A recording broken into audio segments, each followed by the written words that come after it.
They say death reveals truth faster than life ever does.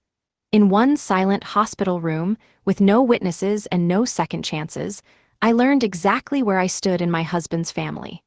By the time the machines went quiet, I was already alone. What I didn't know then was that the woman dying beside me had planned everything, and that her final act would tear apart every lie holding our family together. The clock on the wall read 3:42 p.m. when my mother-in-law took her last breath. There was no dramatic sound, no rush of doctors, no final words, just a soft, endless tone from the monitor and the sudden stillness of her body beneath my hands. I stood frozen at her bedside, staring at her face, waiting for someone, anyone, to walk through the door. No one came. For 3 days, I had sat in that same chair, calling my husband Travis, leaving messages for his sister Stella, sending texts that grew shorter and more desperate. "She's getting worse. Please come. She's asking for you." Each time, I looked up at footsteps in the hallway, hoping they were for us. They never were. Outside the room, the hospital was alive. Families laughed softly, nurses congratulated new parents, someone down the hall cried tears of relief. Inside, there was only me and the woman everyone else had chosen to forget. A nurse finally stepped in, her expression careful, practiced. She checked the monitor, wrote the time on her clipboard, then looked at me with quiet sympathy. "Mrs. Walsh," she said gently, "I'm sorry." I nodded, though my throat wouldn't let me speak. My phone sat heavy in my hand. No missed calls, no messages, nothing from my husband, nothing from his sister. The nurse hesitated before turning to leave. Then she reached into her pocket and pulled out an envelope. "She made me promise to give this to you," she said, "only after." My name was written on the front in sharp, familiar handwriting. I stared at it, confused. In the 3 years I'd been married to Travis, his mother and I had never been close. Polite conversations, short visits, nothing more. I took the envelope, my fingers trembling. Inside was a single sheet of paper. A key was taped to the top, old, worn, real. Below it, an address I had never seen before. And beneath that, one line written so carefully it felt deliberate. "They never loved me. Now they will learn what it means to be forgot." Cold spread through my chest. The nurse asked if I was all right. I folded the paper quickly and said yes. I signed the forms. I gathered the few things my mother-in-law owned, and then I walked out of the room alone. In the parking lot, families helped each other into cars. Balloons bobbed in the air. Life continued without hesitation. I sat in my car for a long time, staring at the steering wheel, the key pressing into my palm like a warning. Somewhere between that hospital room and the road ahead, I realized something terrifying. My mother-in-law hadn't just left behind a letter. She had left behind a plan. The drive home felt unreal. Traffic lights changed. Cars passed. People lived their normal lives while the sentence from the letter repeated in my head again and again. "They never loved me." My phone buzzed once. "Travis." I answered. "Hey," he said casually. "Are you done at the hospital? We're out of groceries." I said nothing. "Courtney," he pressed. "She died," I said. "Your mother died today." There was a pause, not shock, not grief, just calculation. "Oh," he replied. "When?" 3:42. Another pause, then, "Yeah, I had meetings all day." I ended the call. At home, the house felt wrong, too quiet, too familiar. I placed the envelope on the kitchen table and stared at it like it might move on its own. I hadn't told Travis about the key, about the address, about the words that still burned in my chest. That night, I barely slept. Every time I closed my eyes, I saw my mother-in-law's face, calm, resolved, as if she had known exactly how this would end. By morning, I had made my decision. I entered the address into my GPS. Travis was already gone, no note, no message. The road narrowed as I drove. Paved streets turned to cracked asphalt, then gravel, then dirt, trees closed in, my signal disappeared. At the end of the road stood a rusted gate, hanging open like it had been waiting. Beyond it sat a small cottage, half hidden by overgrown vines and weeds. It didn't look abandoned. It looked sealed. The key fit the lock perfectly. Inside, the air was still. Everything was clean, preserved. A life paused, not erased. Books lined the shelves. Photo albums stacked neatly on a table, no dust where hands had touched things often. On the kitchen table sat another envelope. This one was heavier. Written across the front were the words, "To be opened after my death by my lawyer." I stood there for a long time, listening to the silence, understanding something slowly and painfully. This wasn't a secret kept by accident. This place had been hidden on purpose. And somehow, out of everyone in her life, she had chosen me to find it. My phone rang again. "Travis." I didn't answer. Instead, I picked up the envelope and searched for the name written beneath it. "A lawyer, downtown." That was when the fear set in, not of what I might lose, but of what I was about to uncover. Because whatever my mother-in-law had planned, it had already begun.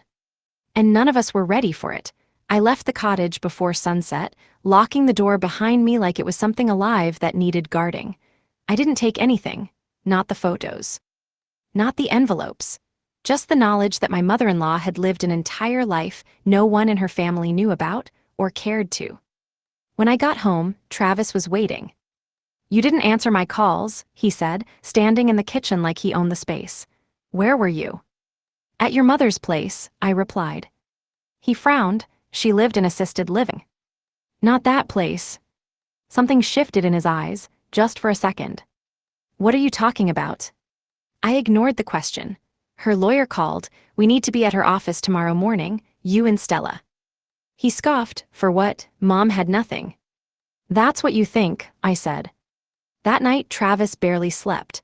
I could feel him watching me in the dark, turning over, checking his phone. At some point, he whispered my name. I didn't respond. The next morning, Stella was already outside the law office when we arrived, arms crossed, jaw tight. "This is a waste of time," she snapped. "I took off work for this." Inside, the lawyer's office was small and quiet. Two older women I vaguely recognized from family gatherings sat in the chairs, confused but polite. The lawyer, Margaret Keller, waited until everyone was seated before she spoke. "This will be brief," she said, "but it will be clear." She opened the folder. The first few lines were formal. Travis checked his watch. Stella rolled her eyes. Then the tone changed. "To my son, Travis Walsh," the lawyer read, "I leave my forgiveness, though you never asked for it." Travis straightened. "What?"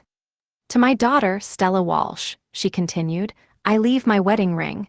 You once said you deserved it." Stella's face went red. The lawyer didn't pause. "To Diane Mercer and Alina Thompson, I leave my thanks, and $5,000 each." The two women gasped softly. Then the room went still. "And to my daughter-in-law, Courtney Walsh," the lawyer said, "I leave everything else." Travis stood up so fast his chair fell backward. "That's not possible," he said. "She barely knew her." "Sit down," the lawyer said calmly. She slid documents across the table.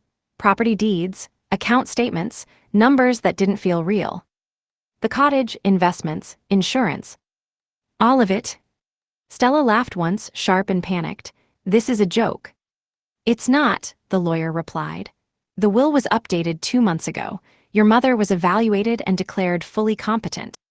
Travis turned to me, his face twisted with something ugly. "You planned this," he said. "You poisoned her against us." "I didn't," I said quietly. "I didn't even know." The lawyer closed the folder. "Holly Walsh anticipated this reaction. There is nothing to contest." Travis said nothing after that. But as we left the office, I felt it. This wasn't over. It had only just started. The drive back was silent. Travis didn't speak. His hands stayed tight on the wheel, knuckles pale, jaw locked. Stella had stormed off before we even reached the sidewalk. At home, Travis finally broke the silence. "You really expect me to believe you didn't know?" he asked. "I found out the same way you did," I replied. He laughed, low and bitter. "Funny how you're the only one who benefits." That night, I packed a bag. "I'm staying at the cottage," I said. "I need time." He didn't argue. That scared me more than anger would have. The cottage felt different in the dark, not threatening, watching. I turned on the lights and sat at the table, staring at the shelves, the drawers, the things she had chosen to leave untouched. I started opening them. What I found wasn't money or secrets hidden in false bottoms. It was records, Journals, years of them, neatly stacked, labeled by date. I opened the most recent. Called Travis again, no answer. Stella texted asking for money, didn't ask how I was. Page after page followed the same pattern. Missed calls, canceled visits, excuses, silence. One entry stopped me cold. Courtney stayed today, she didn't rush. She listened. No one has done that in a long time. My chest tightened. I kept reading. I have decided they will not inherit neglect the way I did. There were letters too, older ones, from her husband, from friends who faded away, and one envelope marked with my name again. Inside was a single sentence. They will come to you when they are desperate. Do not give them what they never gave me. My phone rang. Travis? I answered. Hey, he said softly, too softly. I've been thinking, we've been through a lot, maybe we should talk together. About what? I asked. Our future, he said. What's yours is mine, that's how marriage works. I looked at the journals spread across the table. No, I said, that's not how this works. He went quiet. Then, you're making a mistake. I hung up. 2 days later, the letter arrived. A legal notice. Stella was contesting the will. I called the lawyer immediately. I expected this, she said. Your mother-in-law prepared for it. Prepared. That word stayed with me. Because the more I read, the more I understood something terrifying. Holly hadn't reacted to betrayal. She had documented it. And she had made sure no one could erase the truth once she was gone. The court date was set. And when it came, everything she had planned would finally surface. The court date arrived faster than I expected. Stella sat across the room from me, her expression sharp but nervous. Travis sat behind her, close enough to show support, far enough to avoid blame. He didn't look at me. The judge entered. The room went silent. Stella's lawyer spoke first. He painted a simple story. Their mother had been sick. Confused, influenced by the wrong person, me. I listened without reacting. Then our lawyer stood. She didn't raise her voice, she didn't argue. She presented facts. Medical evaluations, dates, signed statements, video recordings. The judge watched the first clip. Holly's voice filled the room. Clear, steady. I am changing my will because my children have already left me, she said. I am not confused, I am not pressured. I am simply done pretending. Stella's face drained of color. More clips followed, calls ignored, visits promised and never kept, requests for money without concern. The judge didn't interrupt. When the recordings ended, the room felt smaller. The ruling came quickly. The will stood. The challenge was dismissed. Stella didn't cry, she didn't scream. She just stared at the table, like she had miscalculated something she couldn't fix. Outside the courtroom, Travis finally spoke. You enjoyed this, he said, watching us fall apart. I didn't cause it, I replied. I just stopped protecting it. He stepped closer. This isn't over. I know, I said. That night the calls started. First Travis, then Stella, then numbers I didn't recognize. I didn't answer any of them.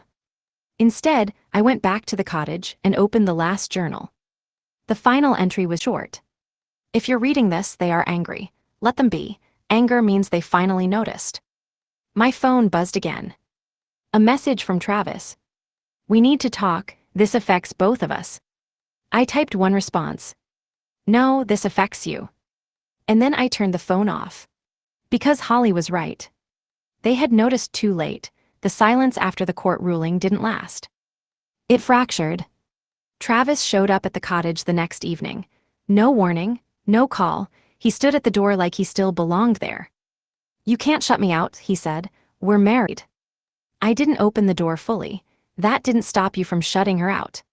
His jaw tightened. You're twisting things. No, I said. I'm seeing them clearly. He lowered his voice. Look, Stella is spiraling. This whole thing has blown up. People are talking. We just need time and resources. There it is, I said. He stared at me. You didn't come here to talk, I continued. You came to negotiate. He stepped closer. Everything you have came from my family. No, I said, it came from her. That night, I changed the locks. The next morning, the lawyer called. "They're not done," she said. "Expect pressure, emotional first, financial later." She was right. Stella's message came that afternoon. Not angry, careful. "I know things got ugly. Mom wouldn't want this." I deleted it. Then another. "We're still family." I laughed once, out loud, alone. By evening, Travis tried again. This time softer. "I made mistakes," he said over the phone. "I wasn't there for her, but I can be there now, for you." "For what?" I asked. "For us," he said. "You don't have to do this alone." I looked at the journals stacked beside me. "She did," I replied, "and you made sure of it." Silence. Then his tone changed. "You think you're untouchable now," he said. "Money does that to people." "I think I finally see you," I said. He hung up. 2 days later, a notice arrived. Stella had lost her job. By the end of the week, Travis's accounts were frozen pending loan reviews. They were unraveling faster than I expected. And that scared them. Which meant the begging would start soon. Holly had warned me. And I was ready. It started with Travis. He didn't come angry this time, he came careful. He stood at the edge of the porch, hands in his pockets, eyes lowered like humility might work if he shaped it right. "I'm in trouble," he said. "The bank is reviewing everything. Mom used to co-sign. Without that, things are complicated." I said nothing.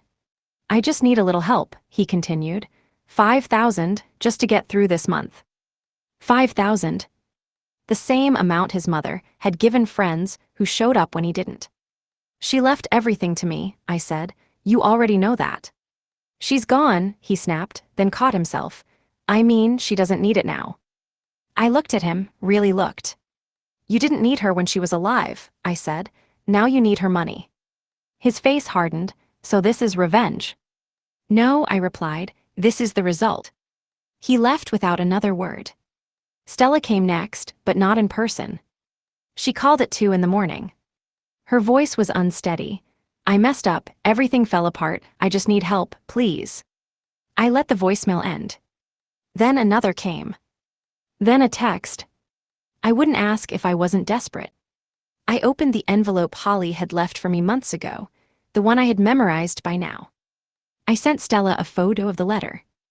Nothing else. She didn't reply. The next week, Travis filed for reconciliation counseling. I filed for divorce. That's when the threats started. "You're destroying this family," he texted. "You'll regret this," Stella wrote from an unknown number. I blocked them all. At night, I read the journals again, not for comfort, for clarity. Holly hadn't been cruel. She had been precise. She had known exactly how this would play out. And she had trusted me not to break. The final entry sat open in front of me. "When they kneel, do not look away. Look long enough to remember why you didn't save them." I closed the book. Outside, my phone buzzed again. I didn't check it. Because this wasn't the end. This was just the part where they realized there was nothing left to take. The divorce papers were ready within days. Travis didn't sign them.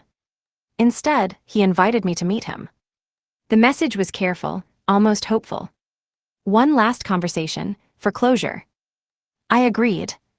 We met at the park where he had proposed. I arrived first. He came 10 minutes late, holding 2 cups of coffee like it was muscle memory. "You look tired," he said. "I'm not," I replied. He sat across from me. "I've been thinking about everything, about Mom, about us." I waited. "I wasn't there for her," he admitted, "and I wasn't there for you, but I can change." He slid a small box across the table. "I want to start over." I didn't open it. Instead, I slid my own envelope toward him. He smiled, thinking he'd won. Then he opened it. The smile vanished. "What is this?" he demanded. "Exactly what you asked for," I said. "Closure." He stood abruptly. "You're throwing everything away." "No," I said. "I'm finally keeping it." He tore the papers in half and stormed off. It didn't matter. They were already filed. 2 days later, Stella emailed. It was longer this time, softer, apologetic. I know I was wrong, I know I hurt her. I can't fix it now, but I can try to survive. She asked for a loan. I didn't respond. Instead, I forwarded the email to my lawyer. Then I blocked her. That night I walked through the cottage alone. Every room felt steady. Cert. Holly had never raised her voice. She had never demanded. She had simply waited. And in the end, she had been heard. I locked the door behind me and turned off the lights. Somewhere a phone rang. I let it. The silence that followed felt different. Not calm, not peace. It felt like waiting. The divorce moved fast once Travis realized there was nothing left to argue over. No shared assets. No leverage, just signatures and resentment. He tried delaying once, then twice. Each time my lawyer shut it down. Stella vanished completely. No calls, no messages, no late-night voicemails. That worried me more than the begging ever had. 3 weeks later, the lawyer called again. They've stopped contesting, she said, both of them. That's it, I asked. For now. I knew better. People like them didn't stop, they regrouped. That evening, I found something new in the cottage, hidden behind the last row of books. A thin folder, no label. Inside were copies of documents, bank records, old loan agreements, dates circled in red, names I recognized. Travis, Stella, and signatures that weren't supposed to exist. Holly hadn't just written journals. She had collected proof. Not to destroy them. To protect herself. I understood then why she had chosen me. I wasn't emotional about it. I wasn't tied to their guilt or history. I could see it clearly. My phone buzzed. An unknown number. I answered. You think you won, Stella said. Her voice was flat, controlled. I didn't think about winning, I replied. You ruined everything, she said, and you're pretending you didn't. You ruined it long before me. Silence. Then she left. You have no idea what you're sitting on, she said. If those documents ever come out, it won't just be us. The line went dead. That night, headlights appeared at the end of the driveway. I watched from the window. The car didn't move closer. It waited. I didn't go outside. After 10 minutes it left. I checked the locks. I checked the folder. And for the first time since Holly died, I felt real fear. Because whatever she had uncovered, she had buried it carefully. And now someone was afraid I might dig it up. I didn't sleep that night. Every sound felt deliberate. Every shadow felt placed. The folder sat on the table in front of me, unopened now, like it might change if I looked too closely. At dawn, I called the lawyer. I found documents, I said, things Holly kept hidden. There was a pause, then, I was wondering when you'd find those. So you knew, I said. Holly asked me not to mention them unless necessary, she replied. Their leverage, insurance. Against who? Against anyone who tried to erase her.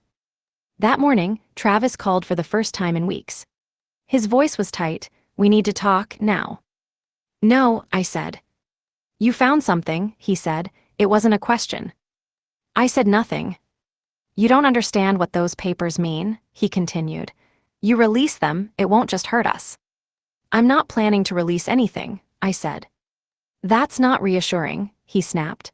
You don't know how many people are connected to this. The call ended abruptly. An hour later, a black envelope appeared in my mailbox. No return address. Inside was a single printed line. Some things should stay buried. No signature. No explanation. I called the lawyer again. They're panicking, she said. That means the documents matter. Should I be worried? Only if you act alone. By evening, a car followed me from town. Not close, just enough to be noticed.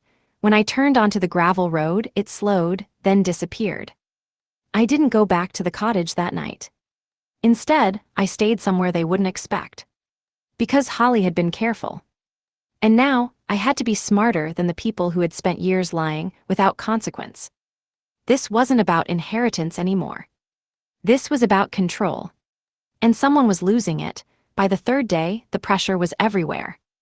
Not loud, not obvious. Quiet. Emails that weren't threats but felt like warnings. Calls that disconnected the moment I answered. People watching without approaching, waiting without asking. I met the lawyer in her office after hours. She locked the door behind me. Holly anticipated escalation, she said. That's why she separated the evidence. She slid a second folder across the desk. These are copies, originals are sealed elsewhere. Where? I asked. She didn't answer immediately.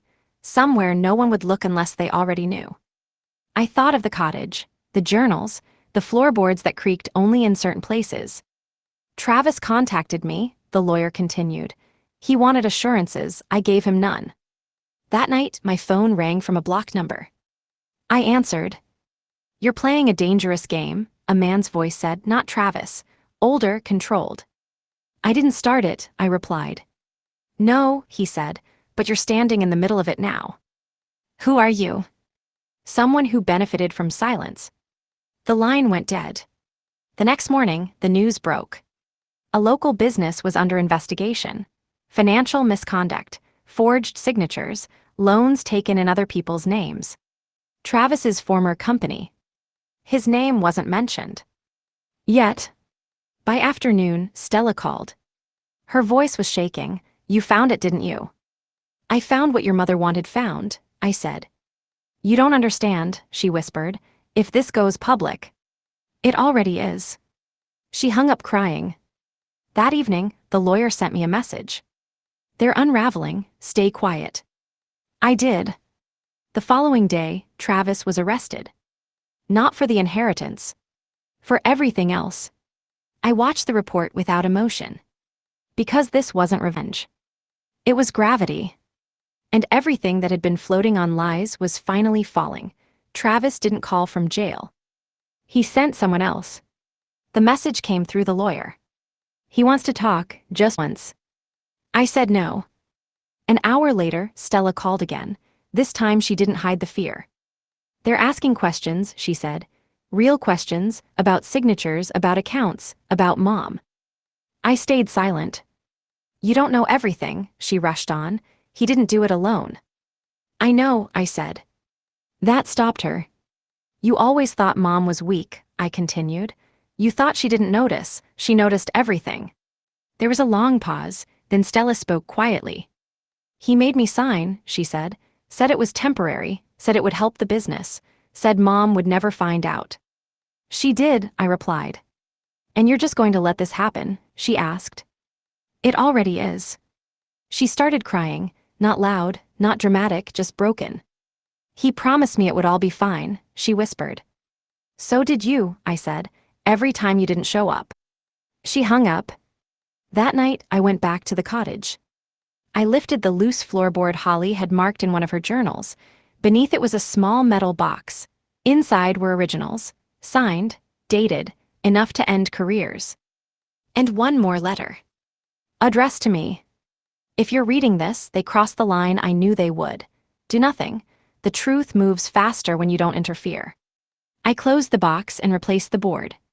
The next morning, the lawyer called. They've confessed, she said, both of them, separately.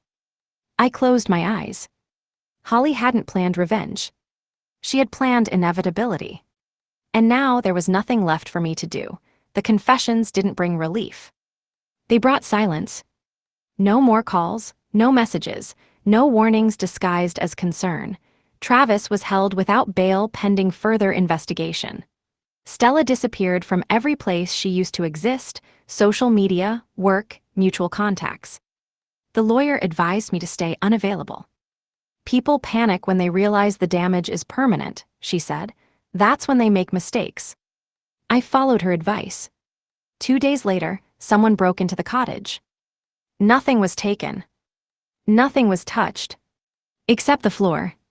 The board had been lifted, the box was gone. I stood there, staring at the empty space, my pulse steady instead of racing. They were too late. I called the lawyer. They took the originals, I said. Yes, she replied calmly, which means they don't know about the copies. I exhaled. That evening, Stella finally showed up. She stood at the edge of the driveway, thinner, pale, eyes hollow. No anger left, no arrogance. They're saying I might go to prison, she said. You could stop this. No, I replied. You don't have to destroy us, she pleaded. I'm not, I said. You did that yourselves. She dropped to her knees. Literally. Right there in the dirt. I'll do anything, she whispered. Just make it stop. Holly's words echoed in my mind. When they kneel, do not look away. I looked at Stella. Then I turned. I walked back inside and locked the door. The next morning, the news confirmed it. Formal charges. Multiple counts. Conspiracy. Fraud. The story spread fast. And for the first time since Holly's death, I felt something settle. Not satisfaction. Finality. The day after the charges became public, Travis finally called. Not from jail. From a private number. I answered. You think you've won, he said. His voice was calm, too calm. But this doesn't end the way you think. I'm not playing anymore, I replied. You're holding things that don't belong to you, he said.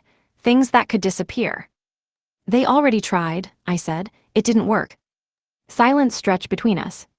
Then he laughed. You always underestimated me. No, I said. Your mother did, once. She fixed it. His breathing changed, faster now. You don't understand what you've done, he said. People are going to come after you. They already did, I replied, and they failed. The call ended. That evening, the lawyer sent me a single line. He's trying to negotiate immunity. I didn't respond. Later that night, a car pulled into the drive again. Different this time, no hesitation, no hiding. A man stepped out, mid-50s, expensive coat, eyes that measured distance and risk. I represent people who don't like loose ends, he said.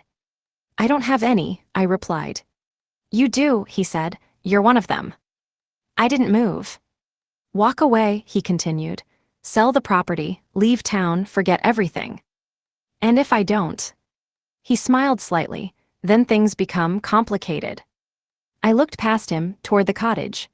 She planned for this too, I said. His smile faded. He studied my face, then stepped back. We'll see, he said. He left without another word. That night, I slept inside the cottage for the first time since the break-in. Nothing happened. Because the people who rely on threats panic when they realize they've lost leverage. And panic makes mistakes. The mistake came 3 days later. Not from Travis. Not from Stella. From someone who thought the story was already over. The lawyer called just after midnight. They moved money, she said, large transfers offshore. After the charges, I asked. Yes, which means they're scared. And sloppy. Exactly. By morning, federal agents were involved. Subpoenas expanded. Names surfaced that had never been spoken out loud. People who had trusted silence more than truth. Travis tried calling again. I didn't answer. Stella didn't try at all. By afternoon, the man in the expensive coat returned. This time, he didn't get out of the car. He watched from the road, waiting. I walked out anyway. You're running out of options, he said through the open window. So are you, I replied. His jaw tightened. You could still walk away clean. I already am, I said. That evening, the lawyer confirmed it. They flipped, she said. Everyone's protecting themselves now. And Travis? She paused. He gave them everything. I closed my eyes.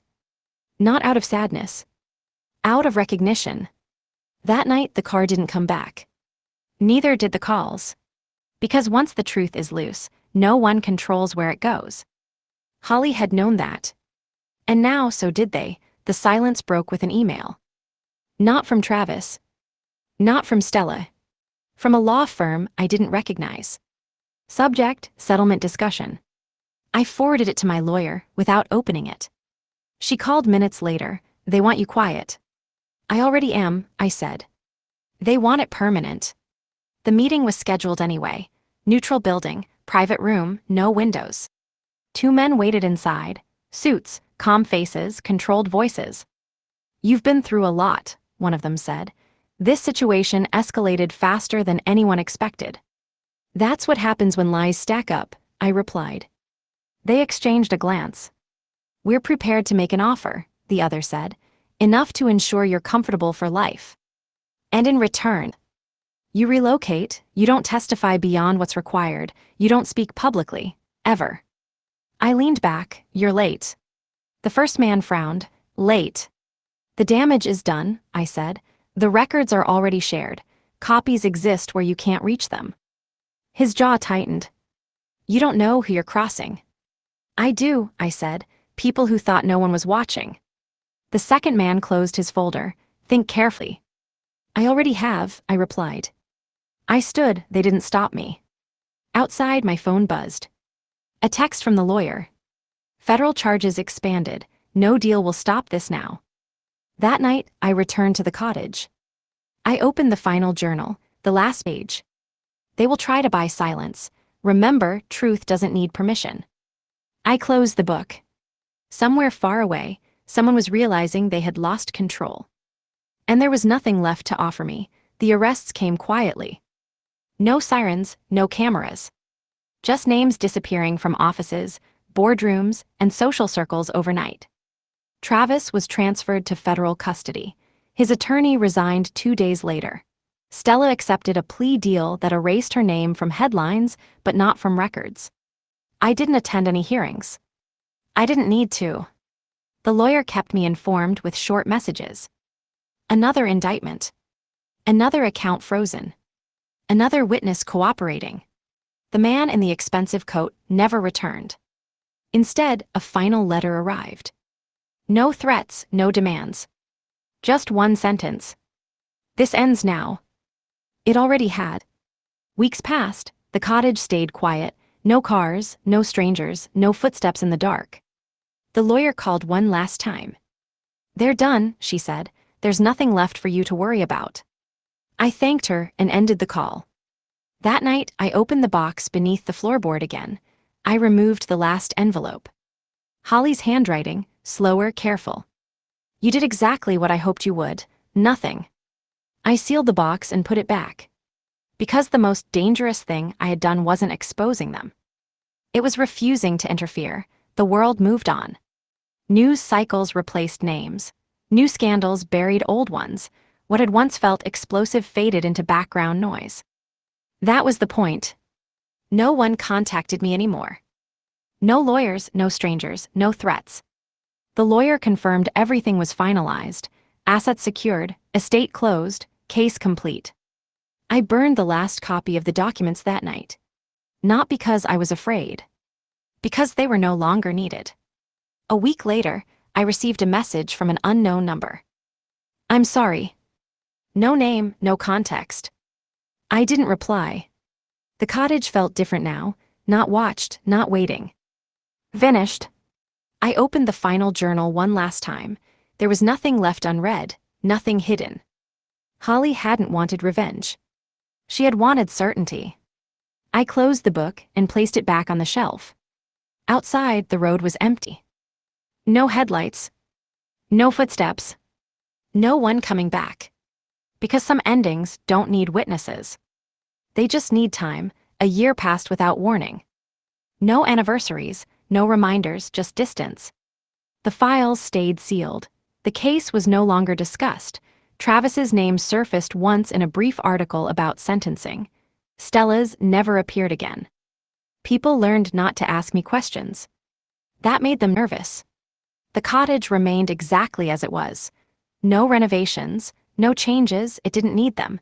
It wasn't a memorial, it was proof. One afternoon, a stranger stopped at the gate. Middle-aged, ordinary. I'm looking for Holly Walsh, he said. She's gone, I replied. He nodded. I know, she helped me once. Years ago, I wanted to say thank you.